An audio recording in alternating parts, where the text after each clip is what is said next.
Bé, doncs anirem començant.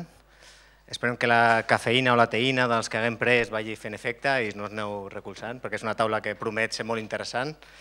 Em presento, soc Isidre Plaza, treballo al Servei d'Educació d'aquí de l'Ajuntament i conjuntament amb el Jordi, el Senén, el Joan i la Marta estem en un projecte que és sobre pantalles.net i amb el qual hem pensat que aquesta part ens interessava molt ajudar a organitzar-la, aquesta taula de ciutadania. El per què ens interessa aquesta taula de ciutadania és perquè pensem que educativament tot el que té a veure amb el 2.0 ens permet recuperar molts conceptes, tipus compartir, tipus comunitat, que pensem que és construir, que ens pensem que és molt potent, i d'altra banda pensem que també és important recuperar de la part de ciutadania tot allò que té a veure amb construir, amb comunitat, i per tant s'agrada molt l'expressió de ciutadans també a la xarxa. Llavors, el fil conductor de la taula serà una mica, si a la web ja us posàvem, però us ho tornem a dir.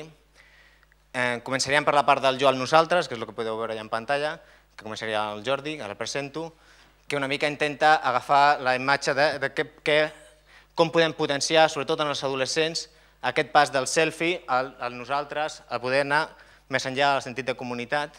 Aquesta part la presentarà el Jordi Bernabéu, és difícil presentar-lo, és amic, i llavors, el que diguem, ell ve del camp del treball de prevenció en temes d'addiccions i recentment és especialista en temes de xarxes socials. Llavors està en el projecte sobre pantalles, sobre drogues, és un referent en aquest tema.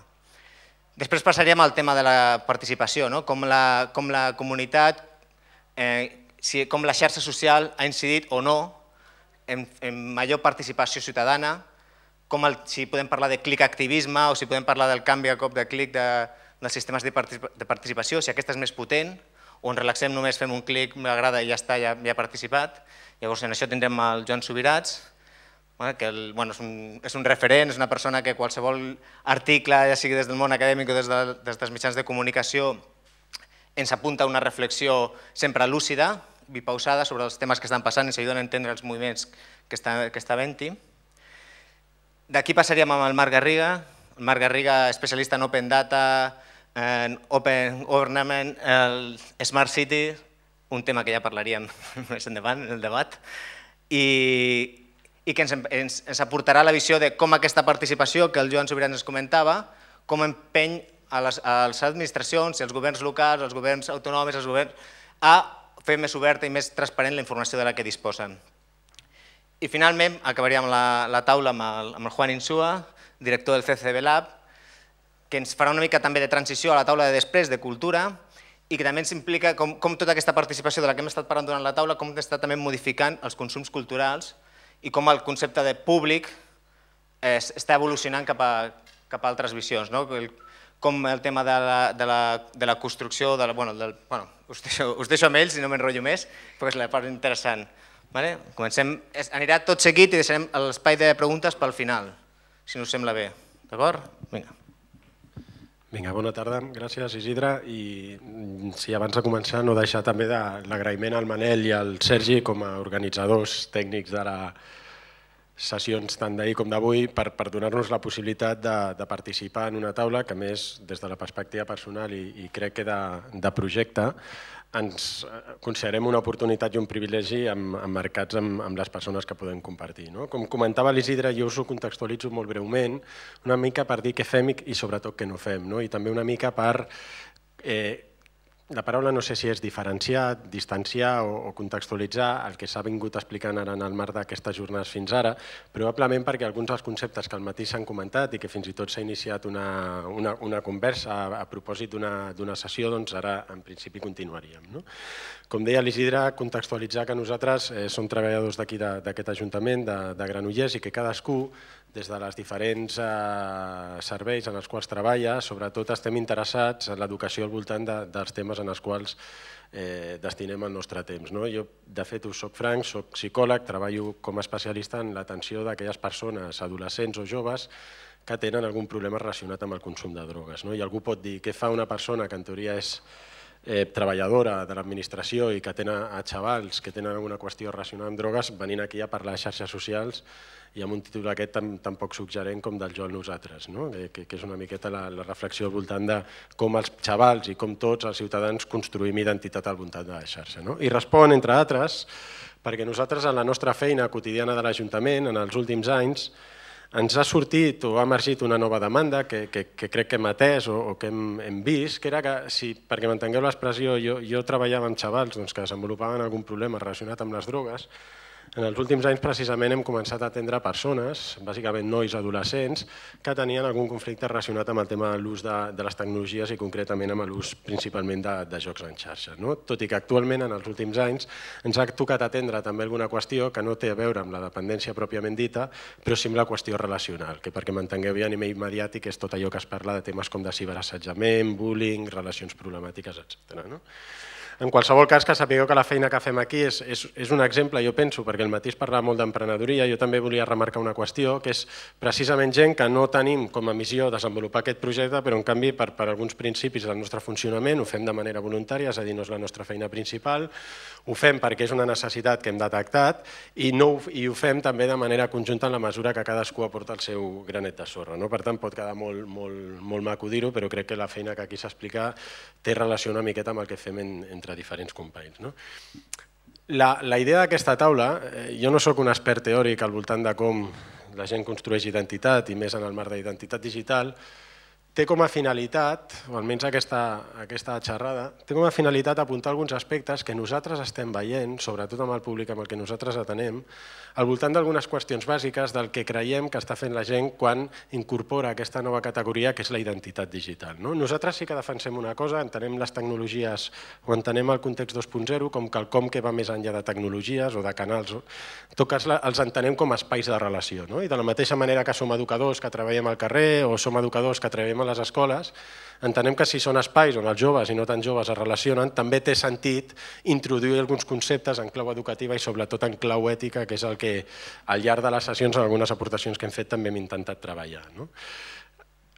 Perquè m'entengueu una mica la idea, i poso com a, no sé si la paraula és molt caricaturès, la idea seria dir com un construeix identitat a la xarxa pot anar des d'una lògica molt autorreferencial, el selfie que comentava abans l'Isidre, agafant com a referència aquesta foto que va ser presa per la manifestació de Can Vies ara fa relativament poc amb els aldarulls que va haver arran de tota la mobilització, o aquesta que és d'abans d'ahir, arran de totes les protestes juvenils que estan havent-hi a la Xina, concretament a Hong Kong, arran una miqueta de totes les qüestions polítiques. És a dir, com les tecnologies que inicialment en l'entorn 2.0 estan construïdes per generar relacions, moltes vegades les utilitzem per enaltir o per potenciar la nostra identitat molt personal. Els que hem estudiat psicologia o ens toca parlar de psicologia, i permeteu-me que sigui això molt bàsic, es parteix sempre d'un exemple molt gràfic i que de fet porta 70 anys vigent, que és aquesta famosa piràmide de les motivacions humanes de Maslow. Maslow deia així com que hi havia alguns esglaons prioritaris en el qual la persona havia d'anar suplint per construir-se ell com a tal o construir la seva identitat. Òbviament, un ha de tenir les seves necessitats cobertes, les seves necessitats bàsiques cobertes, posteriorment les seves necessitats relatives a seguretat, a supervivència, etc. Però a partir d'aquí estableixen tot un seguit perdoneu, em falten unes paraules, estableixen tot un seguit d'esglaons que van configurar la persona i la seva identitat. Bàsicament, jo crec que les xarxes socials cobririen aquesta funció, és a dir, estem parlant de que cobreixen una funció social, l'ésser humà és un ser social o un ser relacional per excel·lència, i posteriorment construeixen aspectes com la construcció de l'autoimatge, l'autoestima i la pròpia condició, la pròpia autocategorització que un fa del seu propi èxit. A mi em dóna la sensació, això és una reflexió molt personal i potser es pot després comentar, que en el marc de les xarxes socials, molts dels usos que estem fent, entre cometes, ens hem saltat algun pas o algun pas ens l'hem passat una miqueta de puntetes. Què se'ns diu a nivell teòric en el marc de com les persones construeixen identitat a la xarxa? Els primers estudis, la persona més referenciada en el marc de com es construeix la identitat 2.0 seria Sherry Turkle. Sherry Turkle era una psicòloga americana que va fer uns estudis sobre com construíem identitat a la xarxa a partir d'aquestes primeres aplicacions i primers jocs que es construïen tipus Second Life a partir de construir personatges imaginaris o vides protagonistes paral·leles a la d'un mateix. Second Life era una en què tu desenvolupaves un avatar, un personatge, i a partir d'aquí treballaves tot un seguit d'aspectes. Però posteriorment, l'entorn 2.0 ha proposat que aquesta visió de crear un alter ego, el que estem fent a la xarxa probablement és potenciar el nostre propi ego. És molt interessant llegir aquesta autora brasilera, Paula Sivilla, que diu alguna cosa així com que el que es tracta és la persona espectacularitza, és a dir, fa del seu jo una mena de show o d'espectacle. I, per exemple, ella parla molt de com es redefineix el concepte autobiogràfic en el qual la mateixa persona esdevé autora de la seva vida, explica la seva vida i alhora protagonista de la seva vida. I fa una mena de paral·lelisme, diu que això també adopta un discurs molt publicitari. Paral·lelament, també nosaltres construïm les xarxes, és aquesta idea de l'identitat mosaic, en funció de les pròpies aplicacions. Twitter és una aplicació que et permet presentar-te en 160 caràcters i punt, i has de fer un esforç en aquells 160 caràcters destacar el que tu vulguis de tu. Facebook donarà unes altres possibilitats, òbviament les altres. I paral·lelament es generen tot un seguit de dubtes que estan sent estudiats i que són interessants al voltant de dues qüestions bàsiques. Dit d'altra manera, ens presentem a la xarxa com nosaltres som o ens presentem a la xarxa com ens agradaria que ens veiessin? I aquí està una miqueta el kit d'aquesta qüestió. Sense deixar a banda una altra qüestió, més enllà de la nostra relació de com ens presentem, no té sentit presentar-nos si no entenem que som sers que vivim en societat, i viure en societat vol dir viure en comunitat, i comunitat vol dir viure molt més enllà que rodejat de persones. De fet, abans ho comentàvem, les teories de la identitat que ara giren al voltant del concepte d'internet no fan més que redefinir aspectes que en els anys 70 o 80 es treballaven al voltant de com les persones construïem identitat i com ens movíem amb temes de grups i què esperàvem del grup, etc. I a partir d'aquí també conceptes que es anaven creant com estigmatització, com acceptació social, etc. De fet, destaco aquesta qüestió perquè apunta una idea interessant, que és precisament aquelles persones que acaben tenint problemes a la xarxa, sigui perquè s'enganxen, sigui perquè disposen d'alguna relació problemàtica en forma d'assetjament, etc., són persones que precisament utilitzen les tecnologies per, d'alguna manera, treballar algun problema personal o, dit d'altra manera, que tenen problemes amb la gestió de la seva pròpia identitat. De fet, en el marc de la qüestió científica hi ha un debat actual que encara no està resolt, que és d'alguna manera fa aquesta pregunta de dir, existeix la dependència a la tecnologia? És a dir, existeix l'addicció a internet? És un tema relativament nou. La nova categorització diagnòstica dels desordres mentals, que es diu, o dels problemes de salut mental, que és el DSM-5, no recull l'addicció a internet, perquè per recollir una malaltia, més enllà de les pressions exògenes, de les farmacèutiques, de les visions, etc., ha d'haver tot un procés de validació que triga anys. Estem parlant d'un entorn que ha vingut des de fa relativament poc. Però el que sí que sembla que, entre cometes, tots els autors o les persones que més o menys saben més del tema coincideixen, és que la gent no s'enganxa a internet perquè internet enganxa o té capacitat addictiva, sinó la gent que s'enganxa a internet és perquè, entre altres coses, està cobrint altres problemes de base. Dit d'altra manera, internet seria el símptoma d'una problemàtica prèvia. I hi ha dos factors de risc en aquest context que són molt importants, que tenen a veure amb el propi jo. Un és la gestió a la solitud, és a dir, la solitud com a factor de risc número 1 per enganxar-te, i en aquest cas nosaltres ens ho estem trobant, això li anomenem nosaltres inversió social, xavals o persones que potser en el seu entorn físic tenen moltíssimes dificultats de relació, però en canvi a la xarxa disposen d'uns perfils supertreballats, en tant a seguidors, en tant a activitat, en tant a intensitat d'ús, i paral·lelament una altra cosa que a nivell diagnòstic en psicologia s'anomenaria ansietat social. Què seria ansietat social? Seria tota aquella dificultat que tenim les persones per cobrir les nostres responsabilitats socials, participar de grups, participar de presentacions, participar d'entorns en el que d'alguna manera estem obligats a cobrir la nostra part. Hem carregat una presentació que no era, però bueno, no passa res. En tot cas, tot això... Això és un detall important. Jo vaig passant ràpid algunes. En tot cas, això, òbviament, ens provoca uns canvis no només als professionals, sinó a tots, en el qual es redefineixen categories, tot i que aquesta diapositiva, ara estic improvisant, me va de perles, No, perquè redefineixen categories molt bàsiques del nostre funcionament. Jo que, per exemple, treballo com a psicòleg, en el moment en què incorporo tot el context 2.0, se'n redefineixen espais molt bàsics d'on comença la meva vida professional a la meva vida personal. És a dir, jo no soc psicòleg les 24 hores al dia. O què han de saber les persones a les que jo tinc en relació a la meva vida pública o la meva vida privada.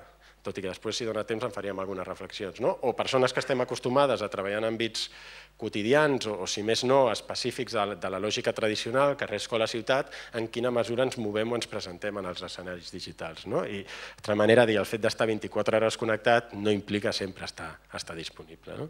Dic això perquè aquest matí jo estava present a les jornades i clar, quan escoltes una persona que és emprenedora, es defineix com a emprenedora, més enllà del que podríem reflexionar sobre què implica emprendre, emprèn la seva empresa, òbviament està disposada a destinar totes les seves energies, tot el seu temps, però jo també soc molt franc, jo treballo, jo tinc un contracte, treballo per altri i se'm redefineixen molts aspectes. Per tant, també necessitem alguns criteris ètics o que autoregulin una miqueta tota aquesta qüestió. Nosaltres, a nivell de Granollers, fem bastant èmfasi en intentar estudiar, i de fet ara en breu presentarem un estudi que crec que és bastant extens, en relació a quin tipus d'usos estan fent els xavals i els nostres ciutadans de futur. En aquest sentit, és a dir, quins seran els usos al voltant d'internet que creiem que seran, si més no, escenaris en poc temps. Primer, l'espai 2.0 com un espai on es genera una nova identitat, però a diferència del que molts adults diem, una identitat que és complementària a la identitat física. És a dir, jo no soc d'una manera al Facebook i soc d'una manera al carrer. Per mi el Facebook és una altra manera de com jo trobar-me al carrer. Per tant, redimensiona aspectes molt bàsics, és a dir, no tenim alter ego, sinó són extensions de la nostra manera de moure'ns, de relacionar-nos socialment. Hi ha una preocupació adulta al voltant de, en funció de com es presenti el fill a Facebook o en funció de què faci el fill a Facebook, passarà una cosa o passarà una altra, òbviament, perquè el context 2.0 introdueix noves variables, com el carrer n'introdueix unes altres. Però no vol dir que tinguem una doble personalitat a Facebook, sinó que en tot cas Facebook és una extensió de la nostra manera de funcionar. Facebook, una xarxa social, no deixa de ser un espai en el qual nosaltres desenvolupem una activitat relacional. Òbviament, l'ús que li donen és essencialment relacional. Tu perquè tens WhatsApp, tu perquè tens Facebook, per relacionar-me amb els meus amics.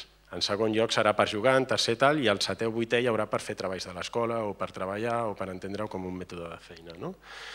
Òbviament, eines i mitjans que van canviant, però que alhora es consoliden a una plataforma que esdevé com bastant única, que és el tema de l'smartphone, del telèfon mòbil.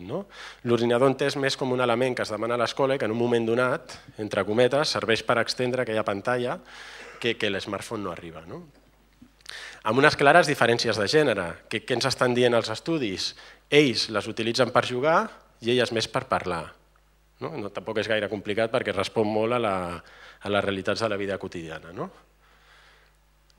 Amb nous canvis, és a dir, la manera en què nosaltres processem aspectes com la simultaneïtat de tasques, el com està modificant o redimensionant aspectes en com llegim, com estudiem, com ens movem, com la nostra memòria processa determinada informació des d'una perspectiva cognitiva i fins i tot fisiològica, però aquí tampoc m'hi ficaré a la mesura que no és la meva especialitat. El telèfon, com quelcom més que és una pura aparell tecnològic, i que de fet serveix per tot però menys per trucar, és més una extensió. Aquí recuperaríem aquella idea dels apèndixs dels mitjans socials de McLuhan en la mesura en què serveix per gestionar alguna cosa a la nostra quotidianitat. En el telèfon no només hi tenim els col·legues, sinó hi tenim l'alarma i tenim la nostra forma de relació de quedar.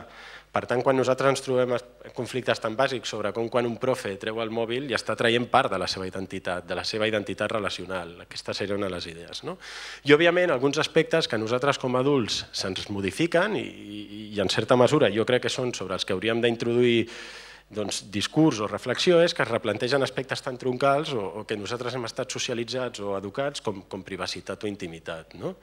Jo vinc d'una escola que quan anàvem a viatjar a fi de curs ens deien que si coneixíem alguna noia desconeguda no li donéssim la nostra direcció, no sigui que algun dia ens enviés una carta, com si això fos quelcom dolent, i jo tinc molts xavals que demanen amistat amb mi al Facebook i a partir d'aquí estableixen relacions. Jo puc establir relacions amb gent que no conec. L'smartphone introdueix una cosa nova, la idea que està a les 24 hores connectat, per tant jo penso que una cosa xula a l'hora de treballar amb xavals o a nivell d'identitat també és com ajudar-los en certs moments a entendre la desconnexió com una cosa necessària, però ara no dona temps, una mica la idea aquesta, i com en el fons el que estem fent és construint una nova dimensió, en aquest cas la dimensió digital, aspectes que ja s'estaven treballant en aspectes com de la identitat de sempre, és a dir, les identitats adolescents de les persones són provisionals. Avui no soc el que seré d'aquí 3 anys, per tant el que publico avui a Facebook serà diferent que el d'aquí 3 anys, és que encara existeix. múltiples, en la mesura que desenvolupo diferents identitats. Jo aquí soc treballador de l'Ajuntament, però a casa meva soc pare, amic, fill, no sé què, etc. I relacionals. Tenen sentit en la mesura que es basen en la relació amb les altres persones. Permeteu-me la trilogia aquesta del vinyataire del País, del Bernardo Ehrlich, que deia alguna cosa així com repensava Descartes, deia ja no es pienso luego existo, sinó figuro en Google luego existo. Tot i que si féssim una mica referència als xavals d'avui en dia, jo crec que una de les boniques incerteses dels joves d'avui és precisament la pròpia incertesa. Tengo trabajo, luego existo. No sé si el País amb aquesta línia deixaria publicar alguna vinyeta tipus no me dejan decidir, luego existo o alguna cosa d'aquestes. En tot cas, suposo que en homenatge també a algun dels elements, doncs niego todo, luego existo. Què ens estem trobant? Precisament les persones que tenem, persones que no estan gestionant bé la seva identitat, doncs que ens apareixen problemes, però que no són problemes nous, en tot cas són els de tota la vida, precisament emmarcats en aquests nous contextos. L'assetjament no és un tema nou, en tot cas les xarxes el que han provocat és que les noves variables, aquest assetjament es doni des de dimensions diferents. L'addicció, com deia abans, respon a una necessitat d'estar connectat, entre altres coses, per complir necessitats diferents. En el marc de les drogues, que abans has comentat, també passa una mica. Jo em drogo i tinc problemes perquè estic malament, o jo estic malament perquè em drogo i tinc problemes. No està tan clar. No està tan clar que és l'ou la gallina, el que passa que acaba desembocant-se en una relació problemàtica. Òbviament, totes les qüestions relacionades amb aquelles coses que ens diem i que poden afectar. Quan tu demanaves als joves de Granollers quina era la seva primera dificultat en la gestió de les xarxes socials, et deia que eren els insults o els malrotllos entre ells que es relacionaven amb grups de WhatsApp, etc. Òbviament, les noves variables que ens produeix internet són aquestes. Tot el que fem, la nostra identitat, esdevé exponencial, arriba a molta més gent, amb una rapidesa incontrolable en relació a les identitats prèvies. El que diem, és a dir, el que nosaltres exposem, agafa una importància molt diferent i, òbviament, l'audiència és molt més gran en la mesura que té capacitat de xarxa, no només de grup. Què és el que ens estan demanant a nivell de problemes? Quins són els riscos de la xarxa, que això ara en donaria per explicar, masses pantalles alhora i quins efectes tenen, què és el que es diuen entre ells a la xarxa i com s'ho gestionen, com es presenten ells a la xarxa i quins possibles problemes poden tenir a nivell de reputació. Una cosa interessant que als educadors ens interessa, és a dir, quin paper tenim nosaltres els adults, com ens veuen ells, què impliquem a la seva manera de ser a la xarxa, a qui atendre quan hi ha un problema, si hi ha psicòlegs, òbviament, al carrer, si hi ha psicòlegs a la plaça, té sentit que hi hagi psicòlegs online, en la mesura que complementin la tasca que ja fan en altres espais, no és qüestió d'anar-nos en tots al rotllo digital, i, òbviament, com integrem aquesta qüestió a les diferents dimensions. Nosaltres, de fet, en el projecte sobre pantalles, això sí que crec que és interessant comentar-ho, treballem a partir de 5 eixos o 5 dimensions, com ajudar a construir identitat digital. Sempre hi ha aquella idea que es diu és que un mal perfil de Facebook et pot arruïnar una oferta de feina. Nosaltres també ens interessa dir però un bon perfil de Facebook et pot ajudar a tenir una bona oferta de feina. Per tant, s'experimenta a mesura que també ensenyem a construir les coses per allò que han set fetes. Relacionar-te de manera positiva. Nosaltres entenem els problemes que hi ha a l'escola a partir dels follons del mòbil no com un problema tecnològic, sinó com un problema de convivència. Dit d'altra manera, fora bo introduir dinàmiques per treballar aquest tema en els plans de convivència, no en els plans TIC, que és el que ara la Generalitat en principi està proposant. El tema de la sobreutilització o dependència. Ens interessa especialment introduir una dimensió ètica al voltant de la nostra privacitat, la gestió de les nostres dades, etc., perquè penso que és un tema estrella i que aquí xoquem amb un tema. No canviarem res, però almenys generarem consciència al voltant. I, òbviament, com construir aspectes vinculats a participació social, identitat personal però també social i comunitària, òbviament també la xarxa com a espai més de relació. Quins serien els nostres reptes? Us vaig molt ràpid. Això serien les dades de gairebé la totalitat de xavals granollerins que estan situats a segon o quart d'ESO, perquè m'ubiqueu, entre 13, 14, 15, 16 anys. Fixeu-vos una cosa, la propietat de dispositius és molt alta i dispositius a aquesta pregunta responen propietat. És a dir, televisió en propietat, un de cada 2 xavals granollerins tenen televisió i de fet a la seva habitació. I una cosa curiosa, una cosa que ens deien els xavals és que en el moment en què no hi ha connexió, per valor qualsevol aparell d'aquests. És a dir, la xarxa entesa com un espai de relació. 4 idees que ens deia aquest estudi que penso que també és interessant per fugir una mica darrere d'aquest tremendisme d'aquesta por al voltant de la xarxa. ens donaven resultats com l'alumne que disposava del programa 1x1, que és aquest programa de Generalitat en el qual es donava un ordinador per alumne i que molts pares van viure com un problema en la mesura que ens heu posat a casa, doncs a nosaltres ens ha sortit inversament proporcional, és a dir, aquell alumne que té ordinador, que l'utilitza per treballar i que a sobre és acompanyat per un adult, presenta menys indicadors d'addicció i fins i tot quan li demanem per què l'utilitza, una de les prioritats és per treballar abans que per altres coses, per tant entenem que l'acompanyament és un factor, òbviament acompanyant en adolescència és educar. El que comentàvem, una cosa que a nosaltres ens preocupa és, anem amb compte, i jo aquí sí que no soc expert en diferenciar dos verbs, un és consumir, l'altre és produir. Estan moltes hores al Facebook, però quan els preguntes que facin coses complexes a Facebook, com gestionar la seva privacitat, com fer, es troben amb moltes dificultats, per tant penso que un dels reptes és treballar els usos complexos, i nosaltres com a adults, com a persones adultes, com a mares o pares, com a educadors o referents, la nostra figura a les xarxes és escassa, cosa que també ens hauríem de plantejar. Quins serien aquests reptes, per tant? Com complementar aspectes molt bàsics, l'online amb l'offline, és a dir, l'espai físic amb l'espai digital, la connexió en moments de desconnexió, i el que comentàvem ara, producció i creativitat. Quina és la fina línia que separa la multitasca amb la dispersió? Quina és la fina línia que separa l'estar molt temps connectat amb el tenir un problema de dependència o com es replantegen aspectes tan bàsics com privacitat, intimitat o reputació?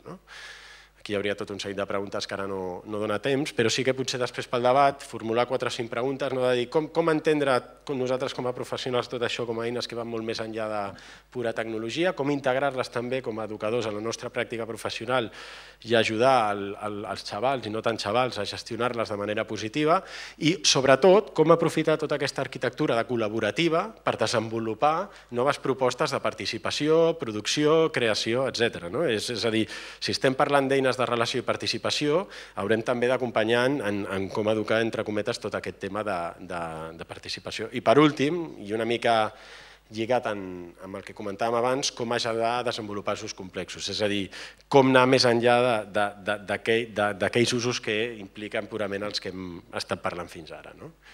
A fi de comptes, entenem la idea, és fugir d'aquesta idea de lo más interesante que tengo es mi perfil de Facebook, entenem Facebook com una cosa que va molt més enllà d'una estona per passar el temps.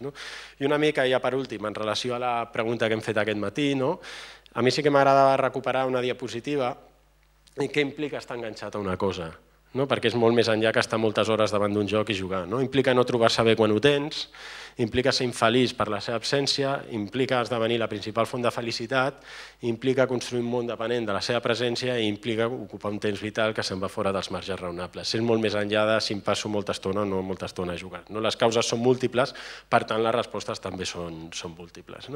I l'última diapo, i ara sí, òbviament no les diré totes, però algunes de les propostes, nosaltres com a adults, sigui quina sigui la nostra funció, que té sentit per ajudar els xavals o per treballar amb els xavals tot el que serien els processos típics de construcció d'identitat.